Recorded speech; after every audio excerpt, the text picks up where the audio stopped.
Fuck a world tour, man. We're Milwaukee famous. That's all you need. You can put that on the intro.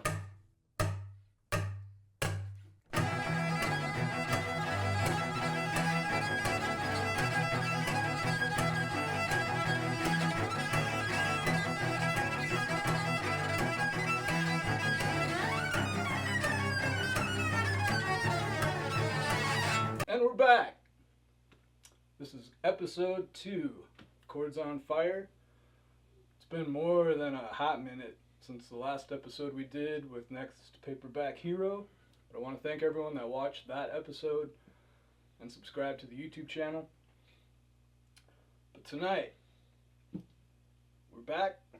We got a new show. We got a new guest. This is Miles Patzer from the band Hosts. And full disclosure, transparency, I am also in the band Hosts. Thanks for having me, buddy. Thanks for being here. So we'll talk a little bit. I might know some of the answers to these questions already, but I think there's some here that I don't know. And everyone else will just be as enlightened as I am. Shit, I'll probably learn some things about myself too. Let's hope. Maybe you got the answers for me. Maybe me too, yeah. So yeah, let's just start with talking about Hosts. The band, as it exists now, is a whole different lineup than what you've had in the past. Mm-hmm. Some people locally in Milwaukee right now might think that we're a new-ish band and just have this, this one record out right. that we put out here. This is Wade Low that the current lineup of Hosts put out. And but you've actually got, what is this, like actually the 4th album maybe? 4th full length, yeah. 4th full length album. So tell us what went down with, the first 3 records and how those are different from this one right now. Yeah. So I'll just kind of start by myself, and then when I was living in Nashville for school, met a lot of people down there, the music world, and I would do just some little solo recordings, building all the pieces myself in just a dorm room or an apartment. And then, start to get to know some people, and my roommate became a very big just friend and music partner in a lot of things we're doing. And he's a producer and engineer, and we started kind of building up. And I said, I got a bunch of songs I've been writing for the last 3 years, and I'd like to try and put them down, and just have something tangible of this new direction. And so yeah, that was 12 years ago now, and started with that, put out just a little single here and there, and then over the course of probably 2 years, year and a half, we put together an 8-song record, and I kind of quickly chose the people that I had first met to play with me. My roommate, we weren't like the closest, my other roommate, but I'm like, you're really good at guitar, way better than I am. You want to play on this? Okay, I got my buddy to produce it. He had a friend who played drums.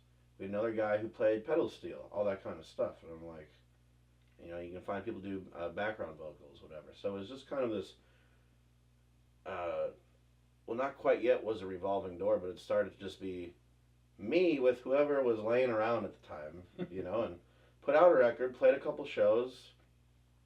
We put that one out, and I said, you know what, I'm ready to rock, and it was well received down there, and I had some great press, played a lot of fun shows down there. You start to meet a lot of people, and I said, let's do another one right away, and got a studio, rented, 72 hours straight. No one was sleeping. It was awesome, and I think I had 15 different people come in and play on that record. Wow. From there, I had a few more people that I kind of knew, but none of them played on the first record. So I started this revolving door of not a band, but like friends, people just to come play. I'm like, all I'm really worried about is the tangible, record itself. Yeah. I want to create that. I got to get these songs out. I want them in the atmosphere. Whoever I can get to help me do that, great, because I'm in college. I'm not going on a world tour, Yeah.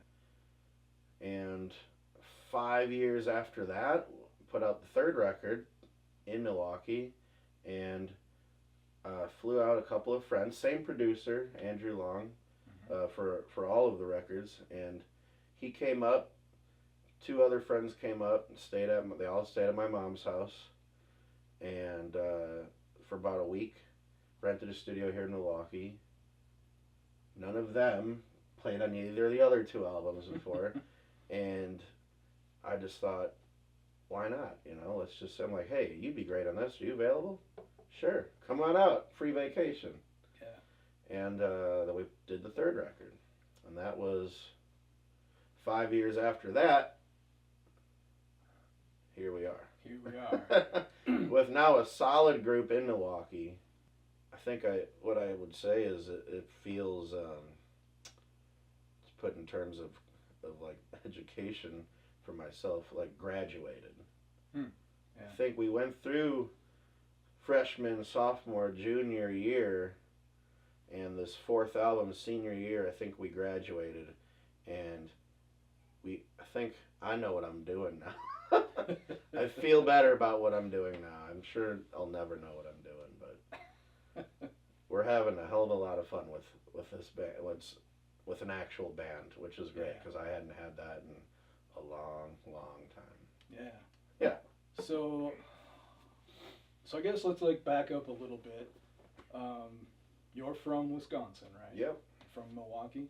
West Dallas, suburb of Milwaukee, but yeah, sometimes you gotta have that pride, Yep. West Dallas pride. That's right.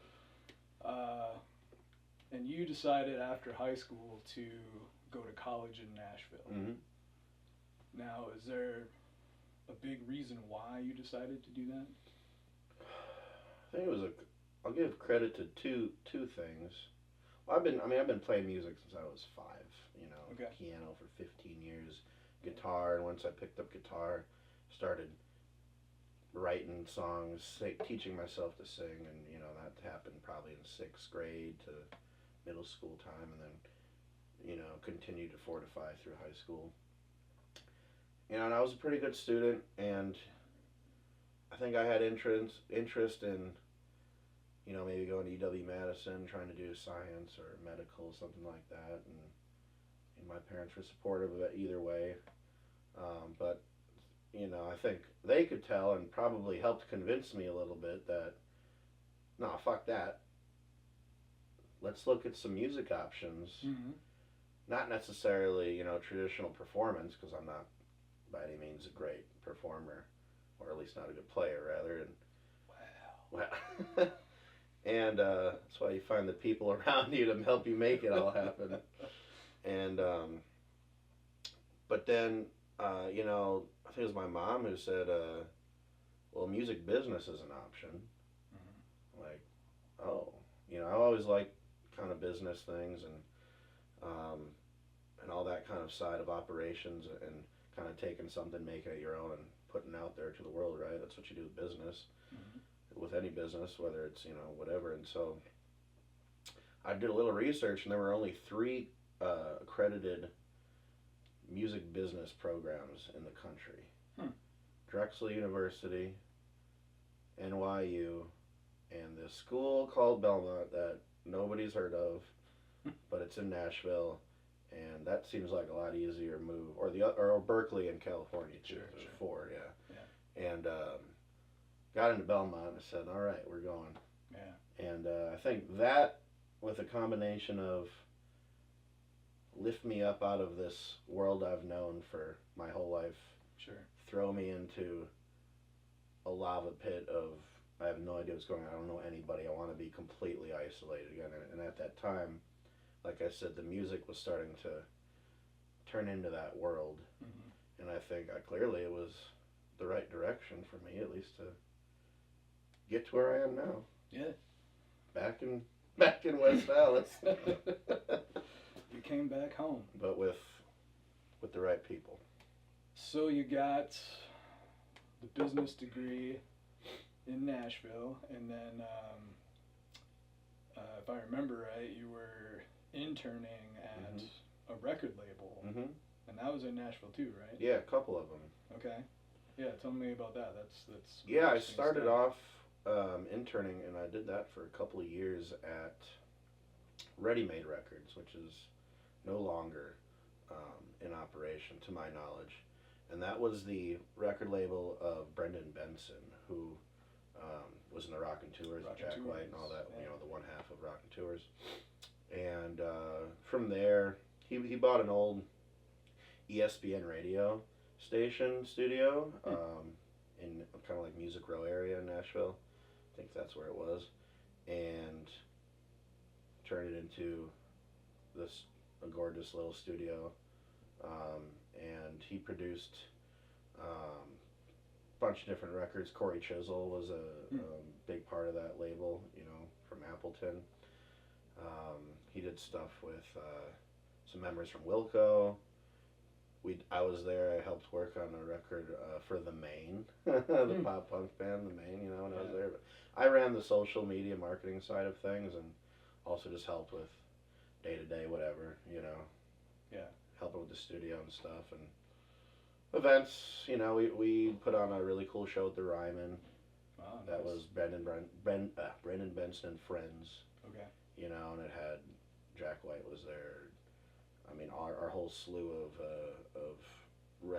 artists on the label were there, you know, and a bunch of other Nashville legends came through, and the guys from Wilco were there, and yeah, so that was that, and then I kind of left that. That was kind of starting to, you know, stop to be a label too much. I think with family and things moving on, getting bigger in different directions and all that, so. Priorities changed there, and then I had an opportunity to intern at the very famous boutique record label 30 Tigers, which is mostly well known for their distribution.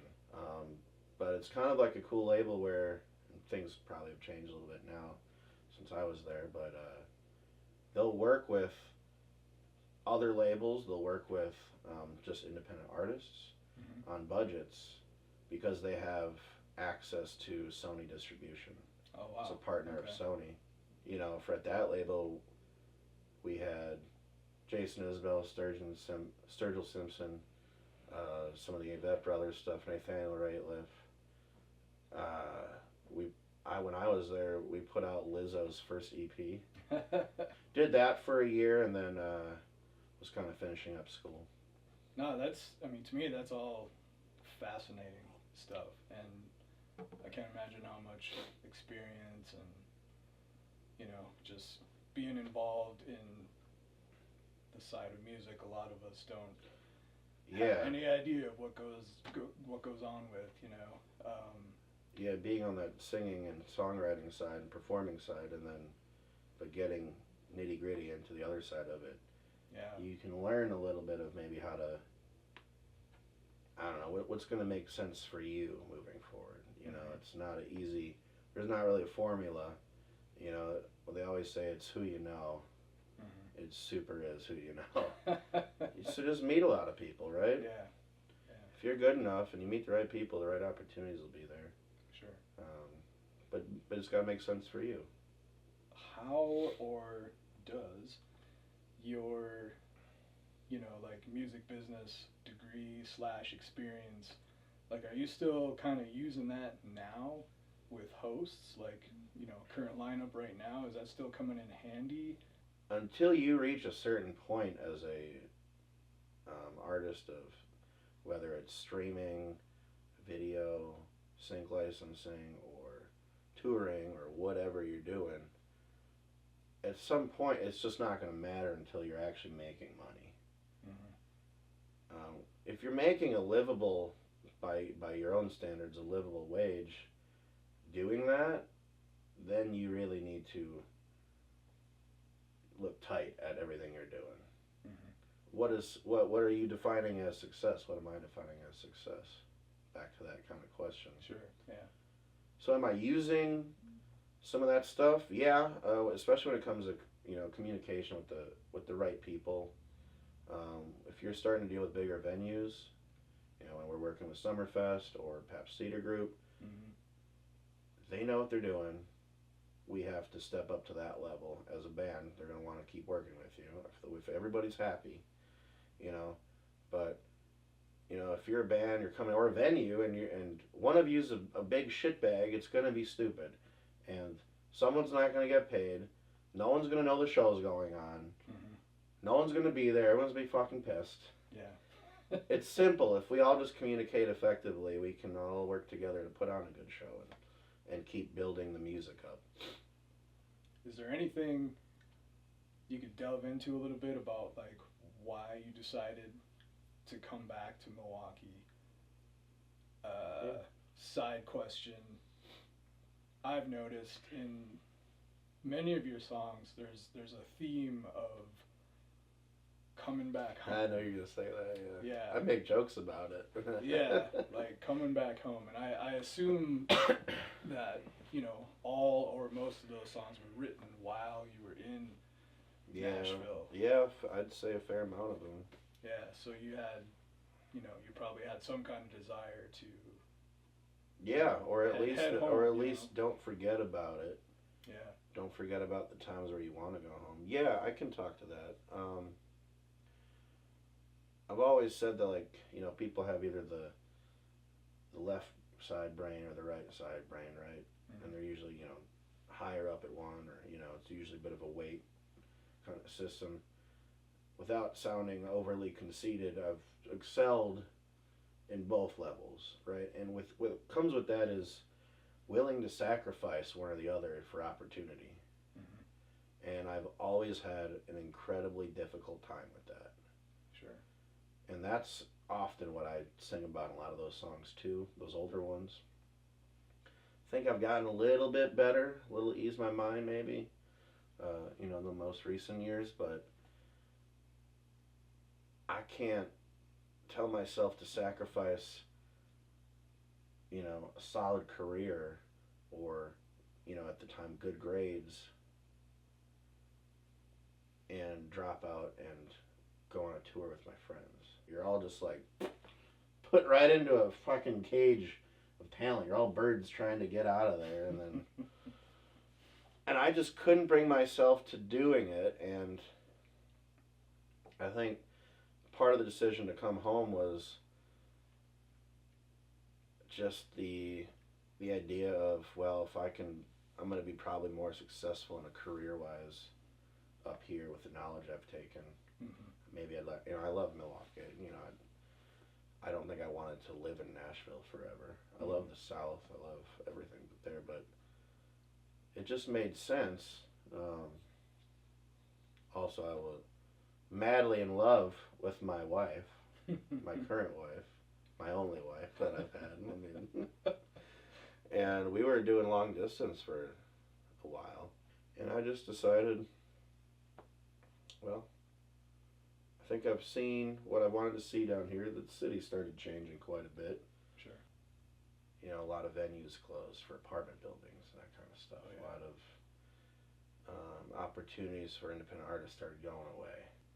Yeah, I get that. With that for a while, yeah. Yeah.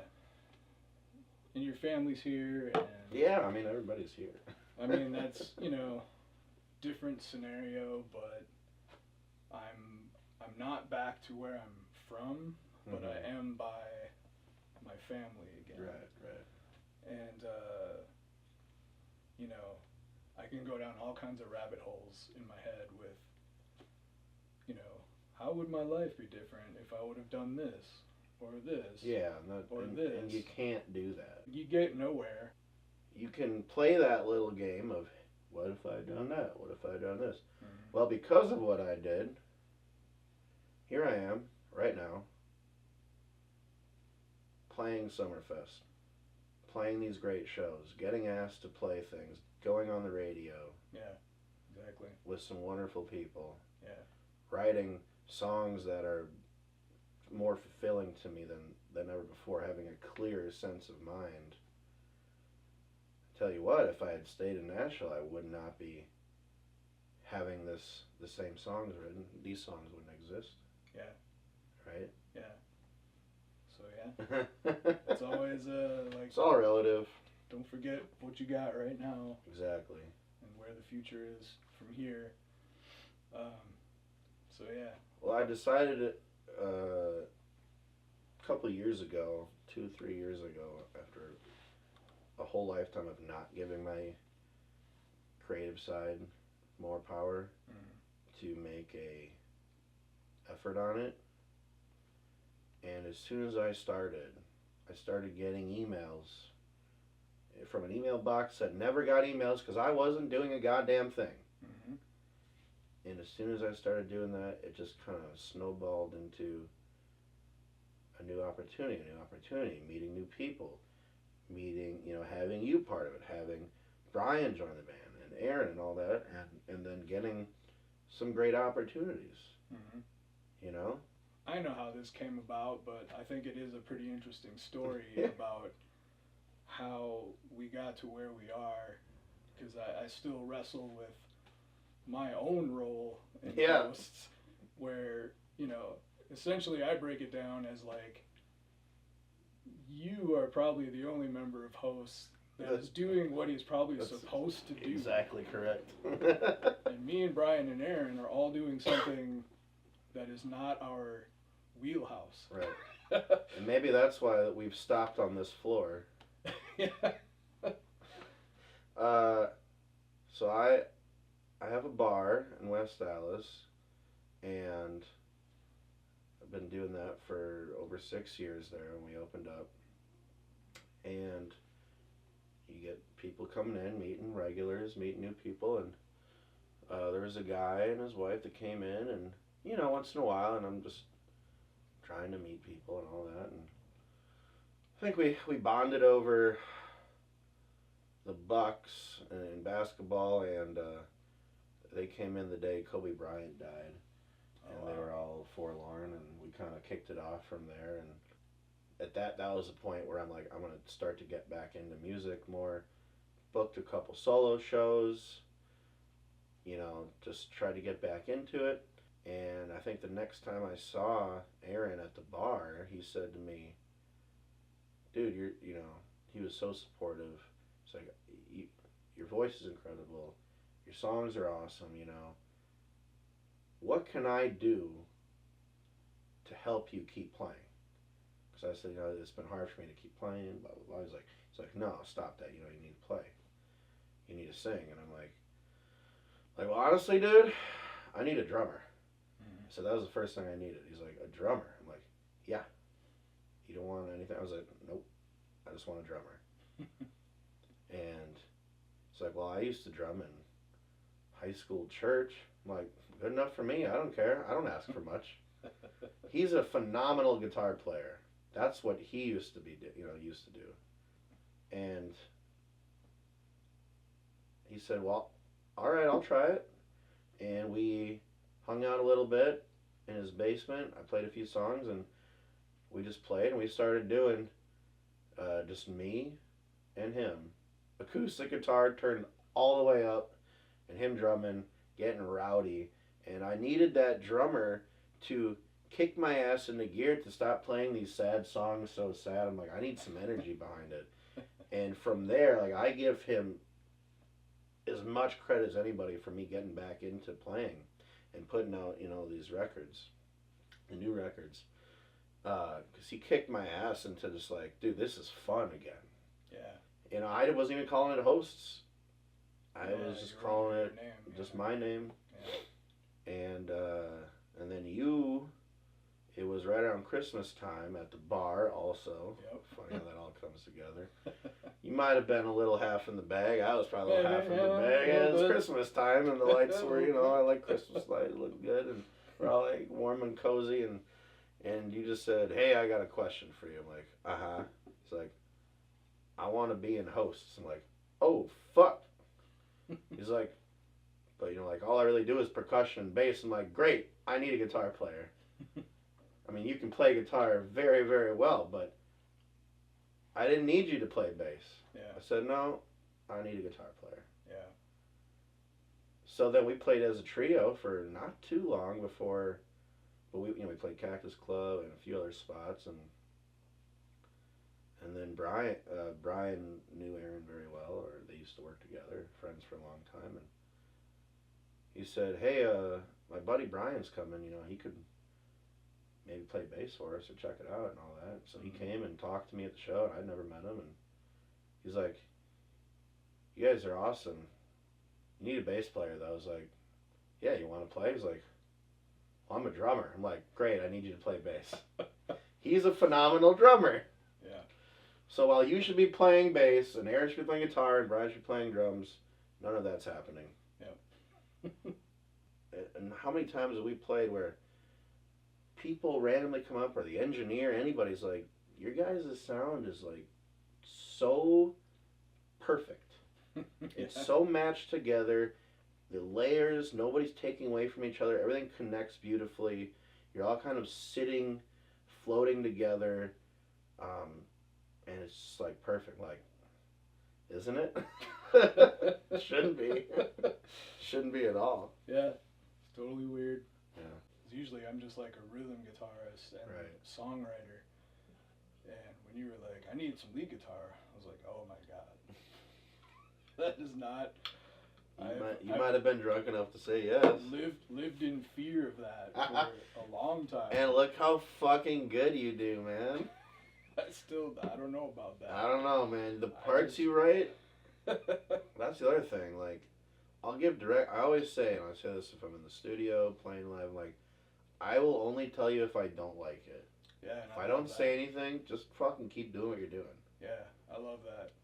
I love that you just tell us what you don't like or don't want. And I never usually say that. I never say anything. I hardly ever tell anybody that. Usually it's just direction of the drums, because I want that I need to feed off of that, you know? And, you know, when it comes from there, just do whatever you want. Writing parts, like, I trust you guys to make it your own, you know? Yeah. Where do you get your inspiration from for your songs? Just the way other artists perform, or the way that they will emote, the way they will say things, their dynamics, the way they sing, their emotion and how that carries through. I think that's where I'll take from a lot of different artists that I've, you know, listened to growing up. Yeah. Like, I'll take ideas from Bobby Darin to Conor Oberst to Sturgill Simpson to the Bee Gees. Yeah. Johnny Cash, you know, literally all over the board. Yeah. Nice. Eclectic palette. And find what, like, it doesn't have to be a style of guitar or a tone. It could be like the way they sang that. They're like, ooh. Kind of gives you some inspiration for how you can emote and give your dynamics of the song and express the emotion of the song and sing it. Well, this feels like a good time to hit the EQ, which is everybody questions. Oh shit! It's kind of a little part of this show that is just kind of asking the same questions of the guest, and just see where the answers go. Yeah, it's all the same questions, but I used to do answers could be totally different. I used to do something like that. I wrote an article with you about that. Oh, that's true. Yeah, that was a while back. I'm excited for this. That was a while back. What's your favorite Milwaukee venue to play? Oh, venue to play. Man. Can you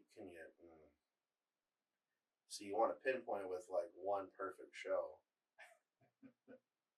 We had a hell of a time at Linneman's, man. For that record release show. You had your record release show there. I did, yeah. I mean, we had a great crowd. Jim was awesome. And it's just historic. That was, I don't know, perfect night for me. Mm-hmm. Perfect night for a release show. But, shit, playing the big stage of Summerfest is pretty cool, too. I haven't played the Pabst Cedar yet, but when I do, I can die happy, so that'll be that answer. Yeah. I hope. You'll probably be a little biased about this one, but what's your favorite Milwaukee bar? Oh, there's two. My favorite bar is and always has been the Newport. Yeah. Good friends of mine, a true staple, the true perfect Wisconsin hospitality dive bar through and through. Knows no demographic constraints. Gives you cheap beer, good music, sports on. That's all you need. Frozen pizza. Yeah. Other best bar in the city is Foundation Tiki Bar. All right. I won't say my own bar. All right. That's classy of you. Yeah. I thought you're wearing the hat already. So. I know. It's my only good. Well, I can't not wear a hat anymore, unfortunately. Good question. Well, you brought it up, so third question is, what is your favorite restaurant in Milwaukee? I was there for lunch today. Conahitos, by far, is my favorite, not the best restaurant. It is my favorite restaurant, my favorite place to be. That is my church. Is sneaking away to Conahitos for lunch when you're not supposed to be there. And I did that today, and it was awesome. Nice. Yep. I've not been there. That's why I was sitting there thinking about, like, if he asks me, I'm going to say Conahitos. So. All right. I'm going to have to go there. Yep. I'll take you. All right. What's your favorite music movie? Or like music documentary, like whatever. Like mine's Purple Rain. All right. Still to this day, I think I love That Thing You Do. Tom Hanks movie. That's right. Yeah. He wrote and directed it, I believe, and played a small role in it. Yeah. But there's a scene Aaron and I talk about. I know Aaron's a big fan of that movie too, and we talk about this scene. I was just talking to someone about it yesterday or 2 days ago. You know, they get their song on the local radio and they lose their fucking minds. They're blasting it in the car. They run to every little storefront and tell them to turn on the radio. The one guy works at like an appliance store and there's radios in the front window there. They go in there and they jack them all up to 10 and they're blasting their song on the local radio. And that to them was like their idea of success. Yeah. I don't care what we do. Look what we just, Yeah. I was like, oh, that's fucking cool. I wonder if I'll ever get on the radio. Hey, finally did it. Yeah. You know? Yeah. And I definitely had that moment. You know, and it was awesome. So, yeah. I'll give credit to Tommy Hanks on that. Yeah. Do you name your instruments? Do you have nicknames for them? Nope. Okay. That's all right. I might call one of my guitars a shitbox. Usually I'm yelling at my little amp, calling it a piece of shit. I'll call a guitar a shitbox. Yeah. It's like Steve Martin in The Jerk. Yeah. Naming his dog Shithead. No, I don't think I've ever named. I didn't name a car. I didn't name a. Yeah. Okay. Tell me a song you wish you wrote. Beyond the Sea by Bobby Darin.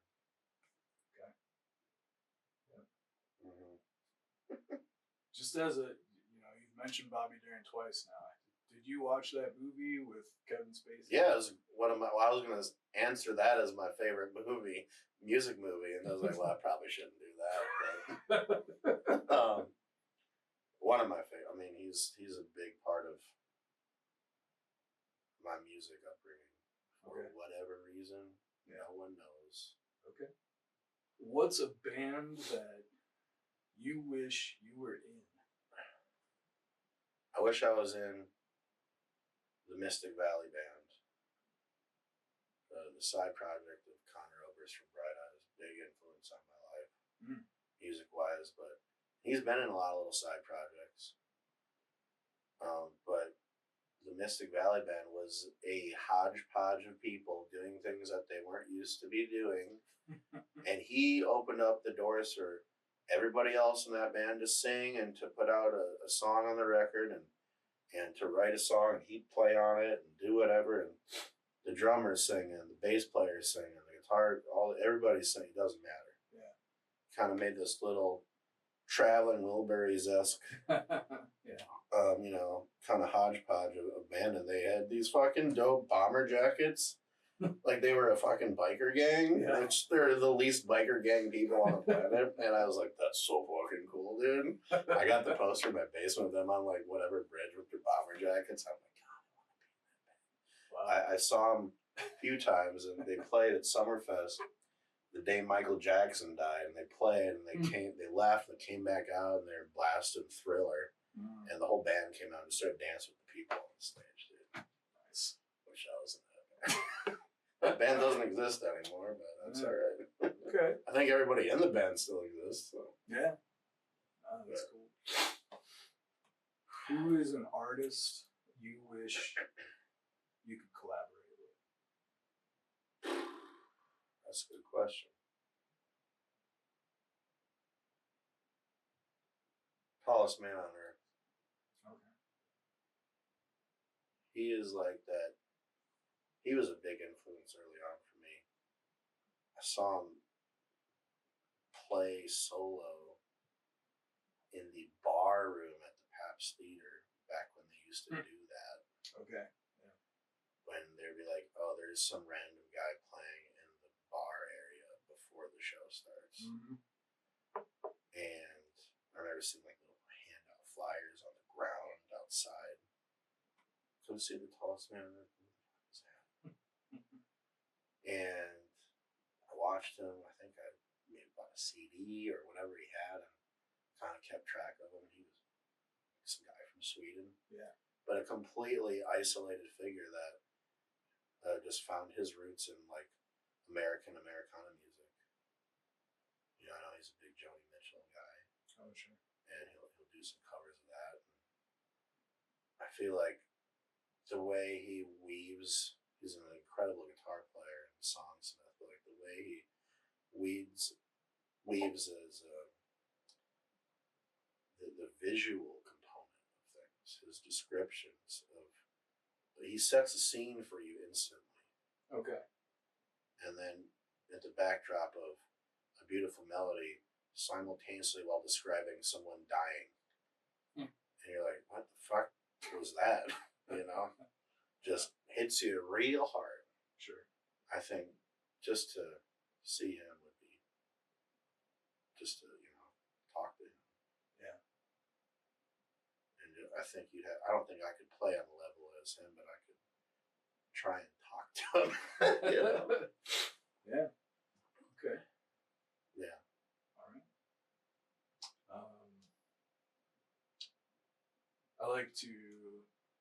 I think about this a lot with creative people.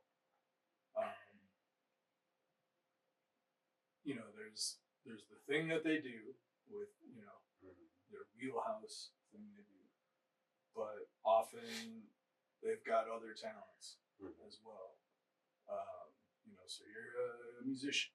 You play piano, you play guitar, you sing. Do you got any other talents in the creative field that you could speak to? I used to be a budding artist, drawing, painting, interest in that. I used to do just as much art lessons as music lessons. I used to take art lessons at the Milwaukee Art Museum when I was younger. And I would spend just hours and hours, days, working on whatever I wanted to draw. Ever since I was a little kid. You know, my parents can attest to the fact that I would just have a pad of paper and a pen or a marker. I'm good for fucking 4 hours, dude. I will draw out scenarios like an entire movie, you know, on a pad of paper. As a kid, I can still remember it. And all the past scenes are still on the page, right? And I'm just, you know, you're just filling up the whole page. I used to do that. I don't know that I'm very talented, but I think I've been able to effectively take my marketing and business background and turn it into a little bit of a graphic design. It's at least a fun outlet for me and something that I get to do professionally for my work. And I'm not talented or advanced in any sense of that word, but I think I have at least a little bit of an eye. Photography, I would dabble in as well. And I think it's all about the candidness of certain things. And I wouldn't give myself any kind of honors of that, of anything, honestly. I think this is probably the thing I'm the best at, if we're talking in terms of being good at something like that. Sure. But like I said, I always had the elevated other side of the brain too. And I mean, I'm pretty astute in business and everything that comes to that world in my professional career. I'll call that a skill on the same level that I might have here, you know. Last EQ question here. If you could change one thing about the music industry, what would it be? No one's going to anybody's shows and no one fucking cares. We're all too depressed or poor or busy or tired, or we just don't give an actual fuck. This whole concept of support, it doesn't exist, supporting each other in local music scenes. It does not exist. Usually, you know, if anything, it's bands supporting other bands, but it's not people's. It's not non-bands supporting anybody locally. I think that could see some change by media outlets being more positive and affluent to get the word out about people, whether they're amazing or not. If they put out something that they're proud of, that and maybe they have a show, you know, we can give the little guy some airtime. The way it sounds like things used to be, and what I used to be a part of, like in the '90s and whatnot, is like going out to see bands was a legit thing to do. Yeah, man. No one does that anymore. The night or the weekend or whatever, and now it's no. The only things I've seen that's sound confusing is of scenes work is the punk scenes. I still feel like are alive. Yep. And they are always packed. The metal scene's probably too. You know, it's all related. Has a huge community of support. Yeah. That will always go out just for the energy of it. Yep. Right. Speaking of local things, do you have any like favorite local bands? I really liked. Shout out to Mark Waldock, the Celebrated Working Man, Fever Marlene. If anybody remembers those bands, was it Juniper Tar? Remember that band? I remember Juniper Tar. Yeah.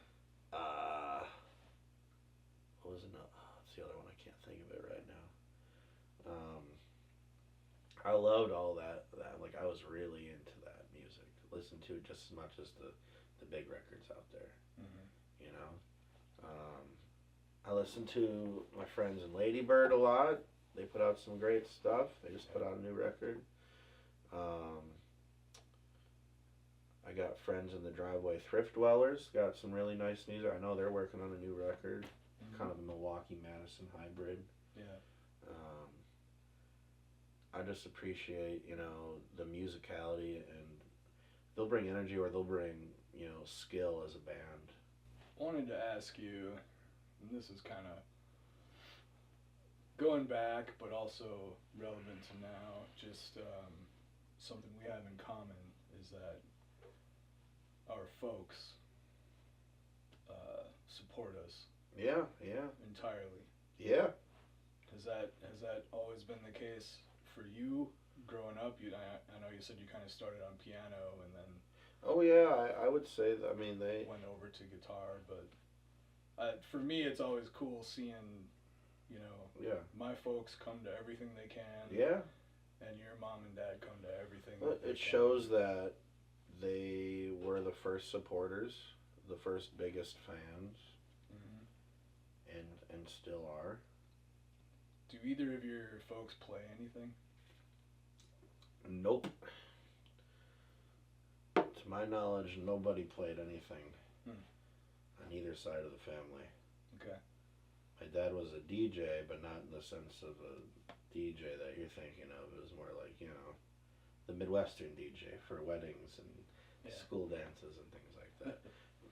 Avid record collector, right? Huge influence of music in my life. My mom is honestly, I'll give credit to my mom that when you just said people don't just go to shows, she's going to a lot of shows, not just mine. Yeah, I've had some nice conversations with both your mom and your dad at shows or after shows. Or, all the time, and I know that if no one got a picture of us playing, your fucking mom got like 100 pictures of us playing, man, and we're gonna get them sent to us the next morning or that night. Yeah. And you know, I'm like, oh, we're using that one for Instagram, or you know, that's a new profile picture, you know. Yeah. So there was a time, you know, you had put out the 3 Hosts albums already, and then you really focused on business and like career, bars, restaurants, and you know there was a significant chunk of time where you know you weren't really doing anything musically in public. Correct. And I remember talking to your dad, like, and this is before I was in Hosts. Yeah. This is just me knowing you as a person, a friend, whatnot, and talking to your dad and just being like, what's he gonna do? Is he gonna play again? Yeah. Is he gonna come back? And your dad said, Miles is a songwriter. And no matter what he's doing now, he will come back to that. And he told me that I should watch you. Just kind of, hey, be there for, you know, every now and then pop my head up and be like, hey man, you gonna, you know, what do you got going on musically? Right. What, I don't know, was that something you decided or planned, or, you know, I mean, obviously COVID happened. Yeah, well, I think it's a big thing, you know, it's a big thing that we kind of forget about, but it was a big thing. Like my own band, we didn't see each other for a year. We weren't in the same room. No, I'd say it actually happened before COVID. Yeah. But what brought, you know, you did come back. Something told me to just like pick up a guitar again. Create a little content. The world is a hub for content now. So it's like, grab a camera, use your phone, put a voice recording down, write something in a book, and just have it. And, you know, like I said, if it's just the start of I need to get it out, great. But maybe it can turn into a whole, you know, movie plot. Yeah. movie plot in my head that's going to turn into a record, which is Yeah. always the way I try to make them. Mm-hmm. Because when I wrote that third record, the last song on the album, the last like 2 songs, was kind of me like telling myself to hang up the music effort. Mm-hmm. And then I kind of let the album die with a little a fading out instrumental. Yeah. And that was my goodbye. I'm writing the story of me or my character not gonna play music anymore. Yeah. And it's funny, that album too is unique in the sense that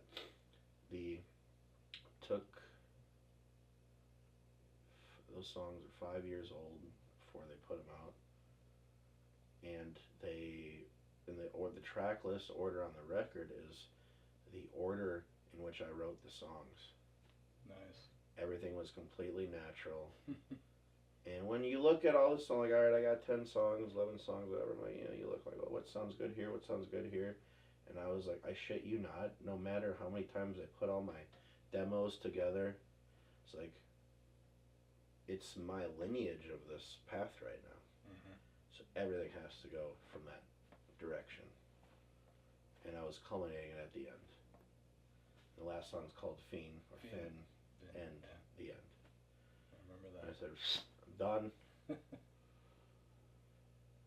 And then I found a new life professionally that took over even more of my life.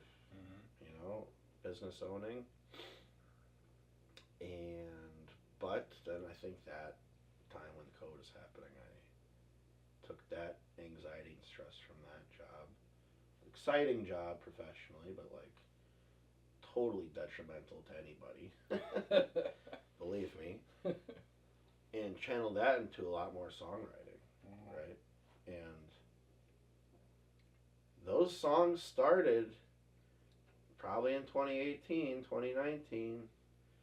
Some of the songs on Way Low we put that on 23, they're 5 years old. That's how it always is. Yeah.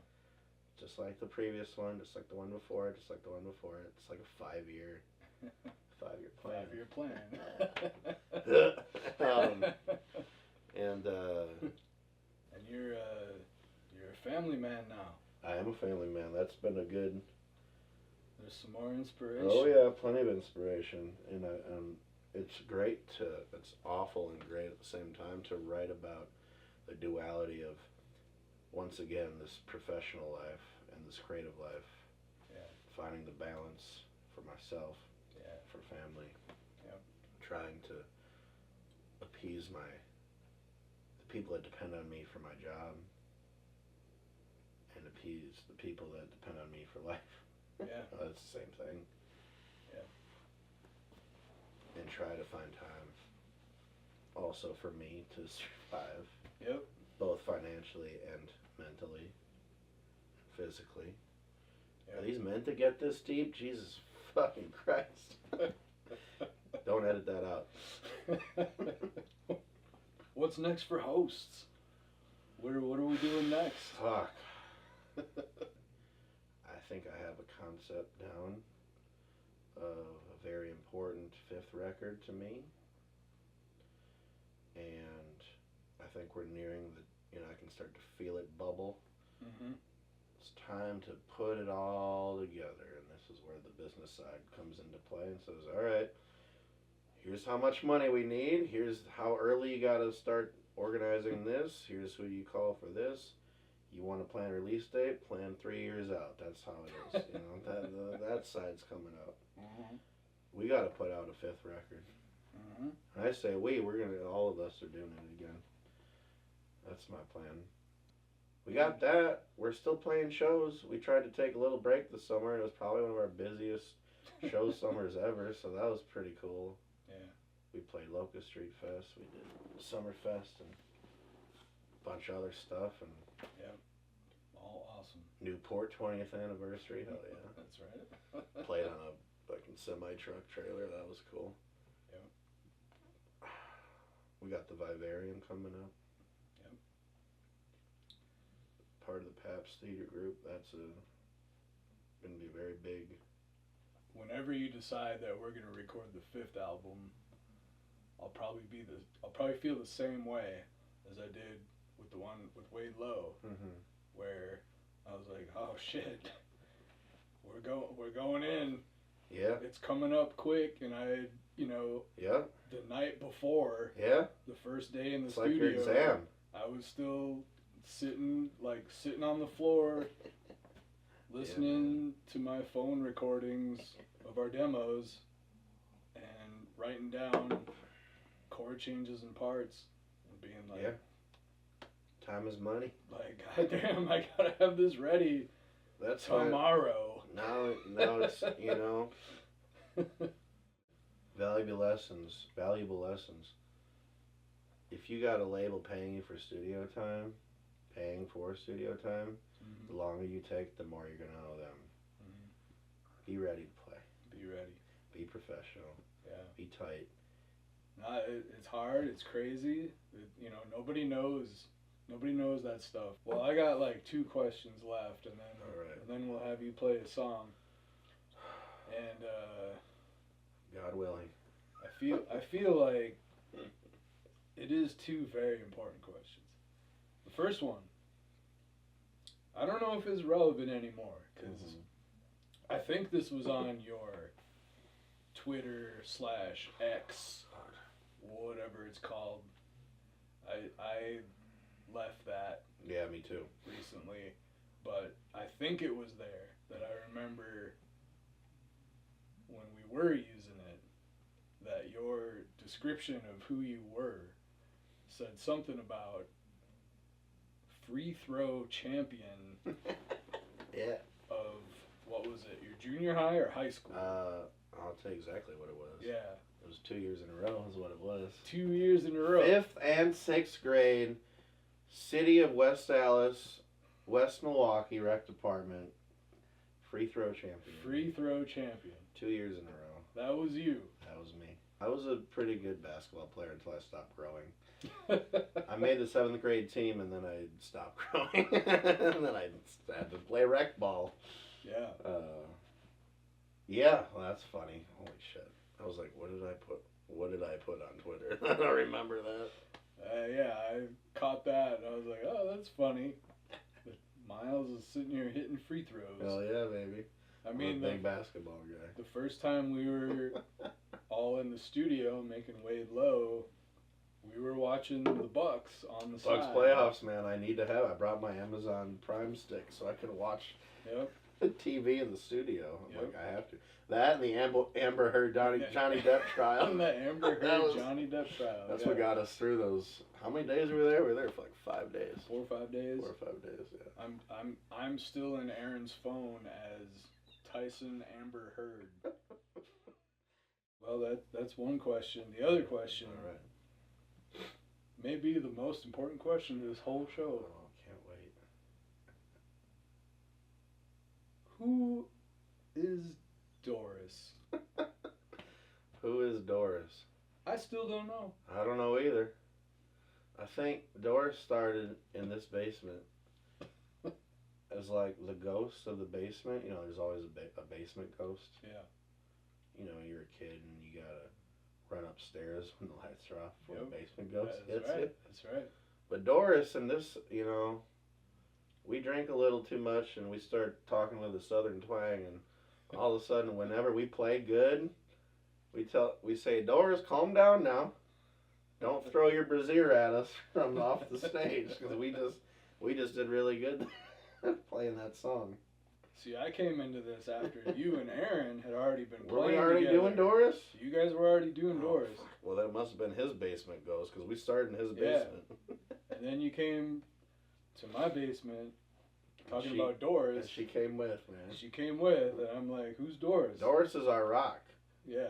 Is Doris this is a our real rock. person? No. Is this someone from the bar? Nope. Is it a regular? Nope. Is it a ghost? It's a ghost. Is it somebody's Not girlfriend? a real ghost. It's a basement ghost. It's the idea. It's the idea of, here's what I envision Doris. We're playing at a dive bar in the daytime and no one's there except Doris, sitting in the back, drinking her Miller Lite and smoking a cigarette, playing the slots, but has a thing for us and likes listening to us play on the Sunday matinees when no one's there. Yeah. That's Doris. That's Doris. That's Doris. That's how we play. So we're gonna have Miles play a song here from hosts, all by himself, all solo. And but I want to thank you, Miles, for being here down in the basement in Bayview, Milwaukee, Igloo Black. Thanks for having me, buddy. I want to thank you for having me in your band. Thanks for playing what you're not comfortable playing for me. That's right. If you didn't do that, we wouldn't be here. I don't know what I'm doing. Me either. I just hope it works. It always does. Yeah. All right, should I play it?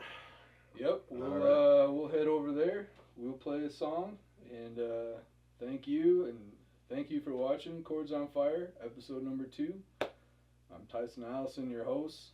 This has been Miles Patzer from Hosts. And we're going to hit you up with a song, and we'll see you next time.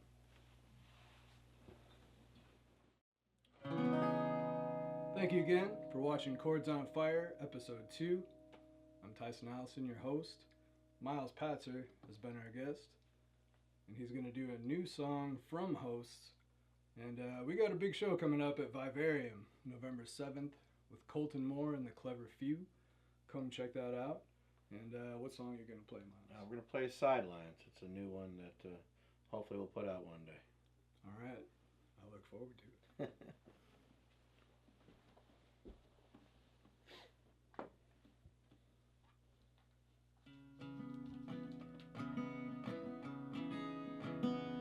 I've grown tired wearing thin, tread stained white from all living.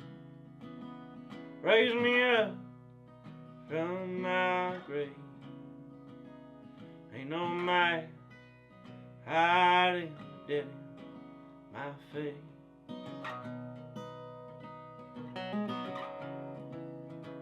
Well, I'm drunk enough, make it make sense. Fake smile enough, pay my penance. Well, shit will rain, it's easier to fall asleep.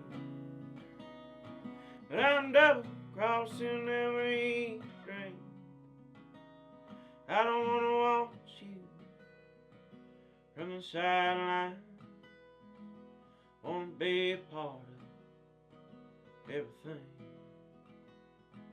Gonna put every ounce of love I live. I got more than just myself. Remember all the love you had, babe. How it felt to be free. Run for death. Run for anything. Hold your breath.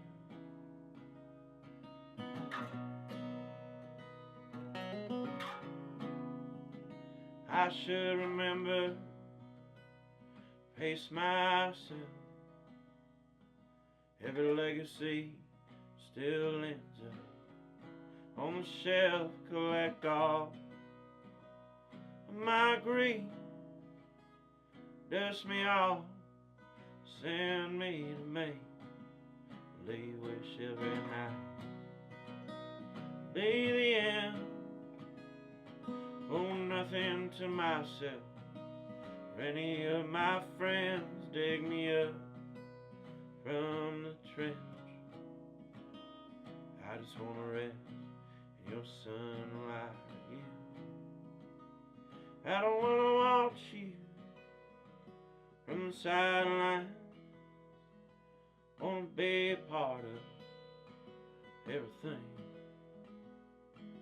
Gonna push every ounce of love I believe. I got more than just myself. Remember all the love you had, how it felt to be free. Run for death, run for anything, hold your breath. Run for anything.